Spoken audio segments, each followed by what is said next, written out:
दिल्ली स्थित आरएसएस और वीएचपी के कार्यालय को बम से उड़ाने की धमकी मिलने के बाद हंगामा मच गया। दरअसल एक 26 साल का युवक बुधवार को विश्व हिंदू परिषद के कार्यालय में दाखिल हुआ। इस दौरान वो आक्रामकता से भरे लहजे में विश्व हिंदू परिषद के कार्यालय और आरएसएस कार्यालय को बम से उड़ाने की धमकी दे रहा था।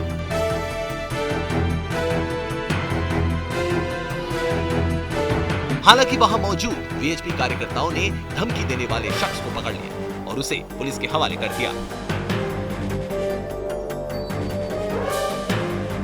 आपको बता दें कि झंडेवाला देवी मंदिर स्थित वीएचपी के दिल्ली प्रांत कार्यालय में एक व्यक्ति लगभग दोपहर करीब 12 बजे कार्यालय में दाखिल हुआ। इस दौरान वहां मौजूद प्रांत मंत्री श्री सुरेंद्र कुमार गुप्ता जी से कहने लगा कि पूरी बिल्डिंग को बम से उड़ा दिया जाएगा। हमारे आका ने पूरी योजना तैयार कर ली है। शख्स धमकी देने के साथ भागने की कोशिश करने लगा, लेकिन वो कामयाब नहीं हो पाया। वीएचपी कार्यकर्ताओं ने तुरंत 100 नंबर पर पुलिस को कॉल किया, जिसके बाद पुलिस ने शख्स को हिरासत में ले लिया।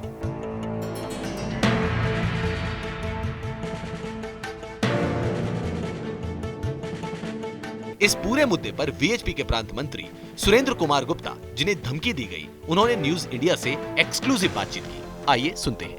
संजय, जिस व्यक्ति को पकड़ा गया है, किस तरीके से वो रेकी कर रहा था, और खबर है कि आरएसएस का जो निर्माणाधीन हेडक्वार्टर है यहाँ पर और विश्व हिंदू परिषद का जो कार्यालय है उसको बम से उड़ाने की धमकी दी गई थी। क्या कुछ मामला था? वो यहाँ पर आया तो मैं उस समय हमारे सहयोगी हैं उनके साथ यहाँ काम कर रहा था, अशोक जी के साथ।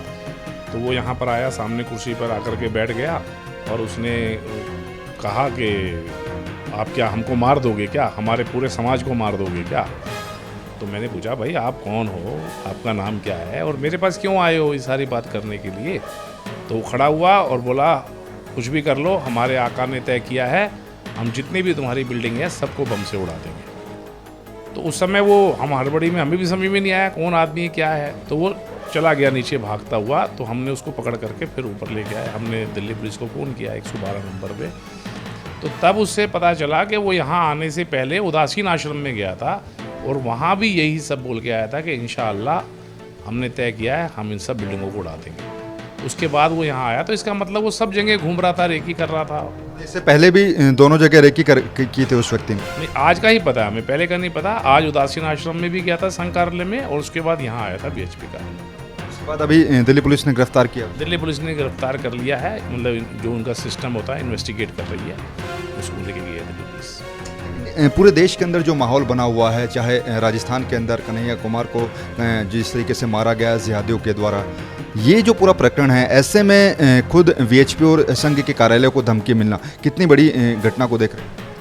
हाँ, नहीं, ठीक है। हम अगर अच्छा काम करेंगे और कुछ लोगों को बुरा लगता है तो हमको इस प्रकार के थ्रेट्स के अंदर रहना ही पड़ेगा। हम उसके आदी भी हैं, ये कोई हमको पहली बार नहीं मिल रही है और उसके कारण से हमको किसी प्रकार का कोई डर भी नहीं है। इस प्रकार का सोचने वाली बात समाज को है कि ये जो लोग शरीयत के आधार पर इस प्रकार के फतवे जारी कर रहे हैं और इस प्रकार की गतिविधियां कर रहे हैं, क्या ये इस सभ्य समाज में, इस संवैधानिक तंत्र से चलने वाले, लोकतंत्र से चलने वाले देश में रहने के लायक लोग हैं क्या? तो ये हमारे हिंदू समाज को भी समझना पड़ेगा और जो वहाँ भी अच्छे लोग हैं उनको भी समझना पड़ेगा कि ये जो इस प्रकार के लोग हैं, जो शायद 5% होंगे, 2% होंगे, इनको कहीं ना कहीं एक्सपोज करके और इनको अपने समाज से उनको तनखैया घोषित करना पड़ेगा, इनको बाहर निकालना पड़ेगा।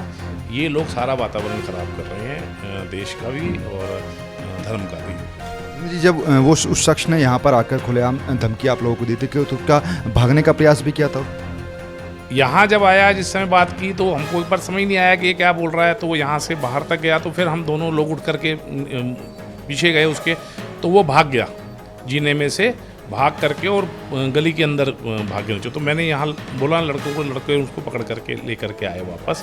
तो फिर हमने उसको बैठाया। हमको ये भी था कि भाई पता नहीं इसके पास कोई हथियार होगा या क्या होगा, ये क्या बोल रहा है। तो थोड़ा सावधानी से हमने उसको यहाँ रोक करके रखा और फिर इतने में दिल्ली पुलिस आ गई थी। तो उसके बाद लगता है कि क्या एक अकेले व्यक्ति की इतनी हिम्मत हो सकती है या फिर ये पूरा कोई गिरोह है? नहीं, कोई तो पीछे है, अकेले तो वो सवाल ही नहीं पैदा होता। वो कोई ना कोई तो इस सारे के पीछे है। जो इसको मोटिव क्या है वो एक चीज़ बात है और पोज क्या कर रहा है वो दूसरी चीज़ बात है। क्योंकि जिस समय वो यहाँ आया था उस समय उसने अपने हाथ पर एक रुमाल बांधा हुआ था लेकिन जब वो दोबारा हम उसको पकड़ करके लाए तो उस समय उसने वो हाथ से रुमाल खोल करके जेब में रख लिया।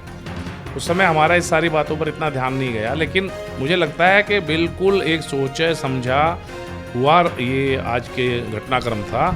इसके पीछे कोई ना कोई गहरा षड्यंत्र है। दिल्ली पुलिस को इसकी गहराई से जांच करनी चाहिए और ये जो थ्रेट मिल रही है कार्यालय को, तो दिल्ली पुलिस को उसके बारे में भी विचार करना चाहिए। हालांकि पुलिस ने इस मामले की जांच के बाद इस मामले को फर्जी करार दिया है। बताया गया है कि 26 साल के इस युवक ने सुर्खियों में आने के लिए झूठी कहानी रची।